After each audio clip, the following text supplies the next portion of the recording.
Hola chicos, ¿cómo están? Hoy vamos a hablar de un tema muy interesante. Afecta a una parte importante de nuestros pacientes. Generalmente nosotros como terapeutas siempre vemos alguno de estos tipos de pacientes en nuestras consultas y me refiero a la trocanteritis o bursitis trocanteria. Básicamente son todos aquellos pacientes que cuando lleguen a tu consulta te van a decir que les duele el costado de la cadera. Muchas veces se acuestan con mucho dolor. Cuando se acuestan hacia el lado les duele mucho la zona. A veces ni siquiera se pueden acostar en posiciones variadas, sino que requieren posiciones muy específicas para no padecer de dolor. También afecta a la persona al caminar. Entonces es muy común que nosotros en algún momento de nuestras terapias recibamos a uno de estos pacientes quejándose de este intenso dolor. Dolor agudo que muchas veces no permite desplazarse bien, no permite descansar. Es un dolor que no permite descansar cuando la persona está acostada. Entonces, cuando la persona lo padece, muchas veces es muy invalidante. Bien. Vamos a verlo obviamente desde el punto de vista del biomagnetismo, del punto de vista de método resecado. Vamos a ver cómo lo trabajamos, porque ese problema sí tiene solución. Pero primero, antes de ver todo eso, vamos a ver qué nos dice la medicina tradicional. Porque bueno, también la medicina tradicional tiene mucho que decir. Veamos qué nos dice. Dice lo siguiente: trocanteritis o síndrome doloroso del trocánter mayor es un conjunto de síntomas dolorosos provocados por la inflamación de la bursa que protege el trocánter mayor en la cara lateral de la cadera, en ambos lados, ¿verdad? O sea, tenemos el fémur y el fémur, cuando está insertado en la cadera, en el bordecito, ¿verdad? Tiene esta prominencia. Bueno, ahí lo vamos a ver en la fotito. Y en esa prominencia, que se llama trocánter mayor, están insertados una serie de tendones y musculaturas. Ahí está la zona de la bursa trochanteria y esa es la zona donde se produce esta inflamación dolorosa. Dice, es muy probable que venga acompañado de una irradiación lateral que se extiende hasta la rodilla e incluso hasta el pie en algunos casos. Es común que la conocida como trocanteritis o bursitis trocanteria aparezca al acostarse sobre el lado de la cadera afectada. Claro, un paciente va a llegar a nuestra consulta y nos va a decir que no se puede acostar de lado porque le duele mucho. Pero también puede ser que ese mismo paciente nos diga que cuando camina cojea, porque es el mismo problema. El mismo problema que está sucediendo va a generar una situación donde el paciente va a sentir disminución en sus capacidades de movimiento y mucho dolor al momento de acostarse. También puede aparecer después de estar mucho tiempo de pie o en el paso de estar sentado a levantarse. Exactamente, cuando la persona está sentado y se levanta, inmediatamente, en ese momento, inmediatamente va a sentir este dolor agudo. Otro de los momentos en los que la trocanteritis aparece es al subir o bajar las escaleras, que es más o menos similar a la sensación cuando uno se sienta y se para. El síndrome doloroso del trocánter mayor o trocanteritis es una patología que afecta entre el 10 y el 20% de la población. Sin embargo, por lo general, entre el mayor porcentaje de los pacientes son mujeres entre los 40 y los 60 años. Y sobre todo, si presentan algún grado de obesidad. Bueno, ahora, esta trocanteritis, fíjense ustedes que, bueno, desde el punto de vista de la medicina tradicional, ya vamos a ver las causas, pero vamos a observar que generalmente la atribuyen a causas un poco distintas de las que yo voy a proponer. Y diría que este problema de esta trochanteritis tiene un factor muy común con lo que es la inflamación del nervio ciático y con lo que es la artrosis de cadera o con los dolores de cadera. Tiene un factor común que lo vamos a ver ahora, y una vez solucionado ese factor común dentro de método resecado o dentro de biomagnetismo, el problema lentamente, nosotros como terapeutas, lentamente vamos observando cómo desaparece dentro de nuestros pacientes. Me atrevería a decir que un problema de trochanteritis, igual que un problema de dolor en el nervio ciático, o como también un problema, por ejemplo, de un dolor en alguna articulación, entre la segunda y la tercera sesión, bien trabajado, ya deberíamos ver resultados positivos, me refiero, en la desaparición del dolor en nuestro paciente.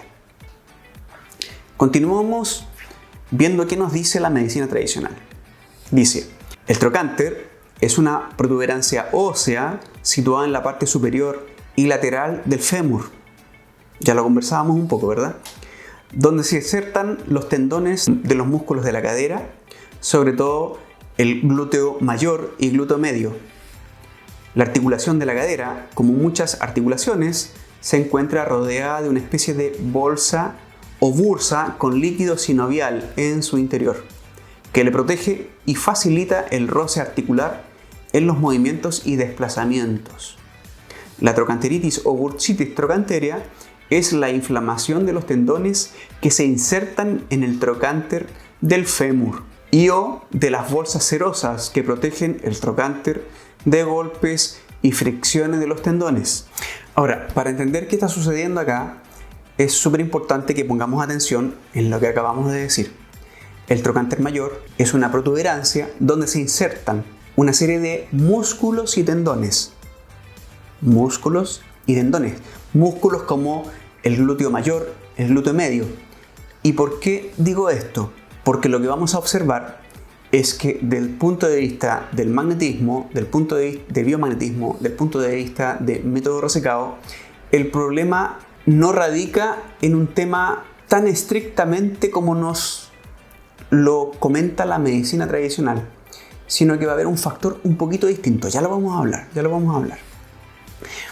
Veamos estas posibles causas que nos dice la medicina tradicional. Y ahí vamos a ver la diferencia con relación a lo que nosotros proponemos. ¿Cuáles son las causas de esta trochanteritis de cadera? Según la medicina tradicional. Aquí tengo 10 causas, 10 posibles causas. La primera dice el uso excesivo, movimientos repetitivos o tensión de los músculos de la cadera al hacer ejercicio o estar de pie durante periodos prolongados de tiempo. Podría ser, pero para que eso suceda, desde mi punto de vista, tiene que haber una base previa. Tiene que haber algo antes que está generando un terreno propicio para que eso suceda. 2. Dice, lesión por impacto directo en la cadera, como sufrir una caída de lado, por ejemplo. Podría ser, pero existe lo mismo. Para que suceda eso, tiene que haber una base previa, porque si no, un golpe, como todo golpe, el dolor y la molestia va a durar por un tiempo, pero si tú te caíste de cadera, de lado, como dice aquí, y resulta que el problema persiste 2, 3 meses y se ha hecho ya más crónico, eso no es por el tema del golpe, sino que ahí había una base previa, que ya lo vamos a hablar, y eso ha transformado un problema que debiera ser momentáneo en algo más crónico. Sobrepeso podría ser, insisto, lo mismo. Tiene que haber una base previa. ¿Por qué? Porque efectivamente el sobrepeso genera problemas hacia todos lados, ¿verdad? Y en este caso podría generar un problema en la articulación. Pero para que eso suceda, adivinen qué. Lo mismo, tiene que haber una base previa. Tiene que haber algo antes. Asimetría de los miembros inferiores, tener una pierna más larga que la otra. Podría ser, pero sabes que hay tanta gente que tiene el mismo problema y no presenta trochanteritis, que diría yo que esto es casi irrelevante. Espolones óseos en la cadera. Bueno, por supuesto, ya ahí hay algo que está un poco distinto en términos anatómicos. Pero para que hayan espolones en la cadera, algo está pasando, ¿no? Artritis. Artritis, sí, claro que sí. Problemas dolorosos en el pie o rodilla que hagan cambiar la manera de caminar y provoquen una sobrecarga a nivel de la cadera. Por supuesto que sí. Pero esto que está aquí también me está hablando de una base previa, que todavía no la hablamos, pero ya la vamos a conversar. Desequilibrio muscular que añade más tensión alrededor de los músculos de la cadera, como en los glúteos o tensor de la fascia lata. Desequilibrio muscular sí podría ser una mala postura, ¿verdad? O por ejemplo, si la persona efectivamente tiene una pierna más larga que la otra y es demasiado la diferencia, podría generar algo así. Pero diría yo que en el mayor de los casos, el dolor intenso que se va a producir es justamente por la misma base previa de lo que yo hablaba. Cuando yo me refería a que hay muchas personas con una pierna más corta que la otra, yo me refiero a algunos milímetros o quizá máximo 1 centímetro. De ese tipo de cuerpos hay muchos. No estoy hablando de muchos centímetros de diferencia, ¿ya? No estoy hablando de eso. Estoy hablando de algunos pocos milímetros o quizás 1 centímetro de diferencia entre una pierna y la otra. ¿Problemas de la columna vertebral? Sí, por supuesto, podrían haber problemas de la columna vertebral provocando este dolor. Sin embargo, insisto, aquí exactamente lo mismo. Siempre que sucede este problema, el dolor principal está promovido porque hay algo antes que esto. Cirugías previas de cadera, por supuesto que sí. Yo personalmente he tenido pacientes donde le han puesto prótesis de cadera y el dolor posterior que han tenido ha sido un dolor eterno. Bueno, he visto un par de pacientes así, aunque hay muchos pacientes con prótesis de cadera que no presentan dolor, pero efectivamente he visto estas prótesis de cadera de dolores salvajes en la cadera en general. Ahora, estas son algunas de las causas que nos entrega la ciencia oficial, la medicina tradicional, que pueden estar asociadas a esta trochanteritis de cadera.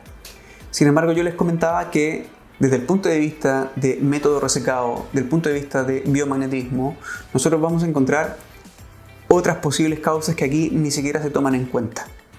¿Y cuál es esta causa? Las toxinas de patógenos. Toxinas de patógenos.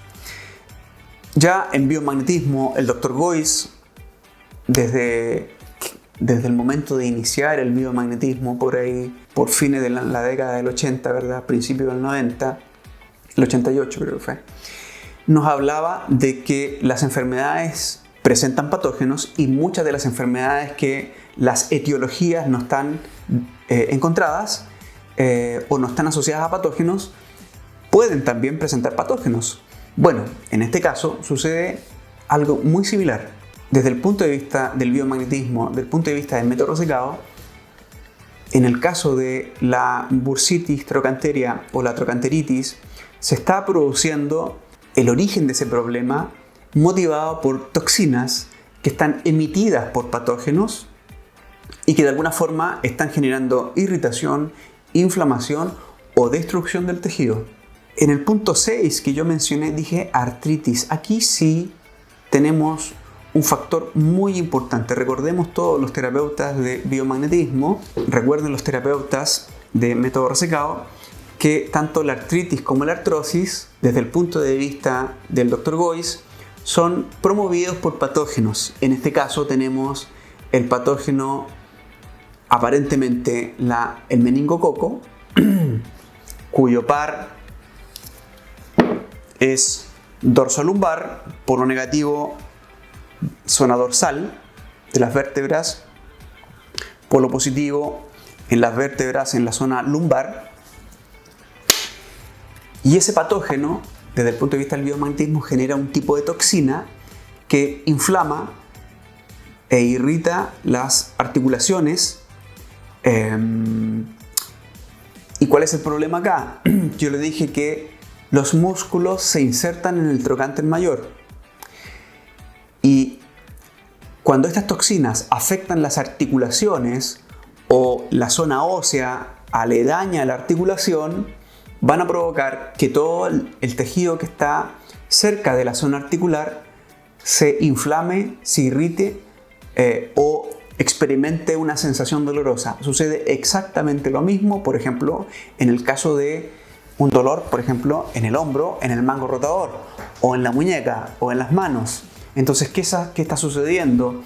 En la trocanteritis está habiendo un proceso inflamatorio, tanto en la bursa como en las inserciones musculares o en los tendones, producto de las mismas toxinas que están emitiendo los patógenos. ¿Qué patógeno? Bueno, el primero, más probable, es el meningococo. Y el par es dorso lumbar. Revisa ese par. El segundo par, muy importante de revisar, siempre es el par de la Neisseria gonorrhoeae. No me estoy refiriendo a la enfermedad de la gonorrea como tal, pero sí a la presencia de bacterias que genera la gonorrea. La bacteria es la Neisseria gonorrhoeae, pero no como enfermedad me refiero, sino que como presencia bacteriana. Esta presencia bacteriana va a generar toxinas también, y estas toxinas inflaman el tejido, lo irritan, lo destruyen. Con ese tipo de patógenos sucede un proceso inflamatorio también. Esos dos, desde el punto de vista del biomagnetismo, son los más probables. Luego de eso, podemos tener otros posibles patógenos, pero ya son un poquito más satélites, o sea, como girando en torno al problema, que podría ser, por ejemplo, el par cuadrado lumbar, que muy probablemente es un treponema. Cuadrado lumbar, recordar, el par es polo negativo en músculo cuadrado lumbar, en cualquiera de los dos lados, del lado derecho o el lado izquierdo, polo positivo en el contralateral, ¿verdad? Hay que buscarlo. La Neisseria gonorrhoeae se me había olvidado. ¿Cuál es el par? Mandíbula con polo negativo, mandíbula con polo positivo, así, mandíbula. O también, ese es el primer par. O el segundo par podría ser también cuarta vértebra lumbar, en la zona de las vértebras lumbares, ¿verdad? Cuarta vértebra lumbar con polo negativo y cuarta vértebra lumbar con polo positivo. Eso es en biomagnetismo para impactar la Neisseria. Ahora, tanto el meningococo como Neisseria, cuando están presentes en biomagnetismo, nosotros tenemos lo que es la artritis reumatoidea verdadera. ¿Ya? Por lo tanto, si es que están estos dos patógenos, muy probablemente ese paciente va a tener otros problemas articulares, no solamente en el trocánter mayor, sino que también van a haber, por ejemplo, otros problemas como rigidez en las articulaciones, dolor en rodillas, en la cadera, no solamente por el costado, sino que también podría ser por posterior, en la cadera. Podrían haber discopatías también, podrían haber dolor en el hombro, etc. Inflamaciones en tobillos, espolón calcáneo también podría ser. Lo mismo sucede si no está presente la Neisseria gonorrhoeae y solamente está presente el meningococo. Pueden suceder fenómenos muy similares, con excepción de que los procesos inflamatorios no son tan agresivos, ¿ya? El meningococo o este patógeno o este posible patógeno, no me refiero como enfermedad de meningitis meningocócica, porque una persona que escuche esto va a decir, pero si eso genera meningitis meningocócica, ¿verdad? Porque el meningococo podría estar presente en el cuerpo, no como meningitis meningocócica, sino que como presencia bacteriana. Y eso puede ser muy común, quizás en la laringe o en alguna parte como presencia bacteriana. Pero esas bacterias, desde el punto de vista del biomagnetismo, generan toxinas, y esas toxinas desgastan, irritan la articulación.